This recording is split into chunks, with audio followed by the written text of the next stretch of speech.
Okay, so our next topic under non-Mendelian inheritance, it is polygenic inheritance. Clear? So if we divide this name, poly means many, genic means genes. ठीक है. अब the example under this which we are going to study is the human skin color. Human skin colour, human height, ये सब इसके example हो सकते हैं, but हम we are just taking human skin colour. As you can see, starting from the white end up to the pure black, जिसको हम Negro कह सकते हैं, बीच में there are an number of shades of human skin colour. Actually there are 64 different types of shades of skin color that are possible.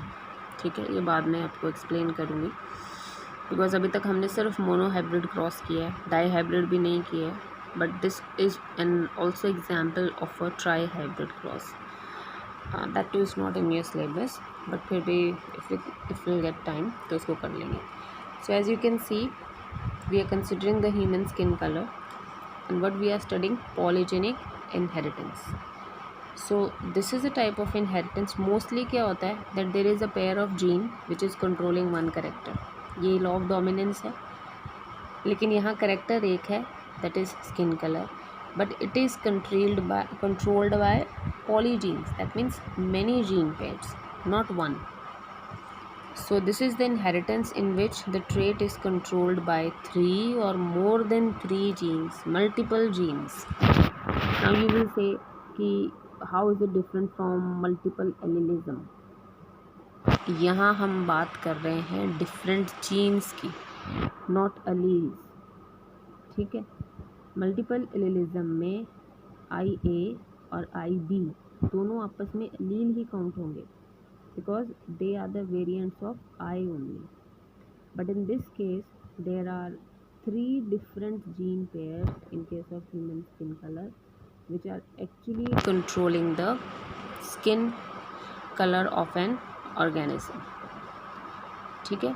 So in a polygenic trait, phenotype reflects the contribution of each allele. That is, the effect of each allele is additive. Now what does that mean? See here, there are 3 genes A, B, C, and they are controlling the skin color, and we know each gene occurs in a pair. So that means actually the genotype of a completely dark skin person will be capital A, one gene pair, capital B, second gene pair, capital C, third gene pair. So 3 different gene pairs. तो कितने gene हो गए? अगर jeans count करने चलो तो ये कितने जीन्स हो गए? Total 6. That's why the name is polygenic inheritance. ठीक है. So a pure dominant skin colour, dark skin colour is having this type of genotype, and इसका बिल्कुल opposite will be lightest skin colour. Albino होते हैं, जैसे जिनकी skin white हो जाती है, एक प्रॉब्लम है एल्बिनिज्म, तो उनका जीनोटाइप क्या होता है? small a, small b, and small c. All the 6 genes or all the 3 pairs, they are recessive. ठीक है. And if we suppose cross these two, मान लो इसकी क्रॉसिंग इसके साथ कर दें, तो बनेगा क्या? हाइब्रिड. ठीक है ना. कैपिटल डी को स्मॉल डी से करते हैं तो हाइब्रिड ही बनता है ना, कैपिटल स्मॉल. तो इन दोनों को क्रॉस करने के बाद हमारे पास रिजल्ट क्या आएगा? There will be hybrid. Capital A, small a, capital B, small b, capital C and small c. So that will be a intermediate skin colour. So एक छोटा सा मैंने यहाँ बनाया, जैसे कि this is a complete dark skin person crossed with a white और albino. So they will form the gametes, and finally after fusion of gametes, formation of a intermediate. इसको मुलेटो स्किन कलर भी बोल देते हैं. ठीक है, intermediate skin colour. ठीक है. अब ये गैमीट कैसे बने हैं? गैमीट फॉर्मेशन ABC क्यों लिया है? We will do in dihybrid cross. ठीक है. बस थोड़ा सा यहाँ बता देती हूँ. गैमीट का मतलब होता है कम्बिनेशन ऑफ जीन्स। ये नहीं करना कि दोनों ए इधर ले लो। कम्बिनेशन का मतलब क्या है, डिफरेंट डिफरेंट जीन्स को कंबाइन करना। ओके, ठीक है। So the next one is pleiotropy. I hope previous one is clear that what is polygenic inheritance. I'm repeating, when more than one gene pair, ठीक है, is controlling a particular character, so that is known as a polygenic inheritance. One more thing, इसमें जो आप लिखोगे, this is also known as quantitative inheritance. quantitative inheritance, इसकी bracket में जब भी नोट्स लिखोगे quantitative ज़रूर लिखना। Now what does that quantitative means? यही additive, this one, effect of each allele is additive. Okay, quantitative का यहाँ पर ये मतलब है कि suppose if we are having a pure dark skin color, उसको आप क्रॉस कर देते हो इसके साथ, ठीक है, तो रिज़ल्ट क्या हुआ, एक डोमिनेंट एक रिसेसिव, एक डोमिनेंट एक रिसेसिव, ठीक है, जो भी अभी मैंने ये बताया। जितने ज़्यादा कैपिटल होंगे, डोमिनेंट होंगे, उतना स्किन कलर डार्क होगा, जितने ज़्यादा रिसेसिव होंगे उतने ज़्यादा skin colour will be light. But क्योंकि इसमें सबका कॉम्बिनेशन क्या है, इंटरमीडिएट, इसीलिए एक डार्क और वाइट कलर का अगर क्रॉसिंग करते हो तो एक इंटरमीडिएट स्किन कलर आता है। But why we are saying कि इट इज़ क्वांटिटेटिव, क्वांटिटी पे डिपेंड करता है। कोई ज़रूरी नहीं है कि यहाँ हमने डार्क स्किन लिया है, यहाँ हम कोई और टाइप का जीनोटाइप भी ले सकते हैं। Suppose it is having both the A capital, both the B capital and C is small, ऐसा कोई पेरेंट है, and it is crossed with this, कुछ भी, any combination is possible.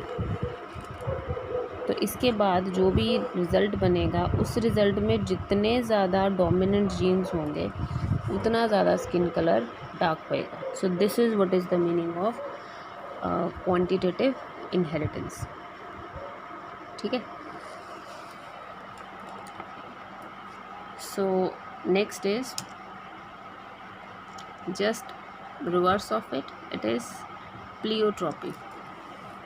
What is the meaning of pleiotropy? अभी हमने किया था एक character that is controlled by more than one gene pair. Reverse कर दो, many characters they are controlled by one gene. So pleiotropy and polygenic inheritance की definition एक दूसरे से ऑपोजिट है, ठीक। So suppose there is a single gene, suppose this red gene, and this gene is having multiple effects. ये trait A को भी effect कर रहा है किसी हद तक, बी को भी और सी को भी। So this gene is having more than one expression, तो हम इसे क्या बोलेंगे, प्लियोट्रॉपी। स्पेलिंग और वर्ड आपको लर्न करना ही है, उसमें कोई ऑप्शन नहीं है। और so pleiotropy means when a single gene is having, showing, exhibiting multiple phenotypic expression, so this such a gene is known as pleiotropic gene, ठीक है। अब हमने अभी लॉ ऑफ डोमिनेंस किया था कि one gene is controlling one character, ठीक है, a pair of gene is controlling one character, fine. यहाँ पे भी पेयर ऑफ जीन ही है, but that pair is having more than one effect, ठीक है। सो आगे चल के इसमें ये भी बोला गया कि हर जीन का इफ़ेक्ट, सपोज़ करो कोई भी प्लियोट्रॉपिक जीन है, उसके 3 इफ़ेक्ट या 4 या 5 हैं या 2 हैं, उनमें से उसका एक इफ़ेक्ट जो होता है that is the main effect, जो उसका जिसको वो डायरेक्टली कंट्रोल कर रहा है। For example this gene, it is directly controlling the effect of trait A, but somehow it act as a modifier, activator और inhibitor for the other traits, ठीक है। ये बात समझ में आई? तो इसका प्राइमरी इफेक्ट क्या है, कंट्रोलिंग ट्रेट ए, और बी और सी को इन्फ्लुएंस करना that is the secondary trait of a gene. तो ये बात प्लियोट्रॉपिक जीन्स के लिए भी बोली गई कि नॉर्मली उनका एक कैरेक्टर तो वो डायरेक्टली कंट्रोल करते हैं और बाकियों को वो मॉडिफाई कर देते हैं, ठीक है.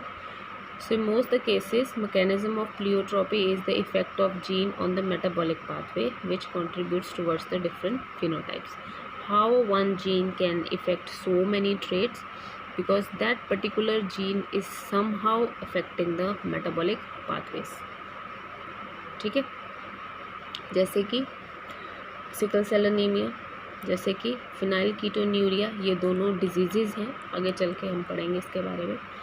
Another example is starch synthesis in pea. ठीक है.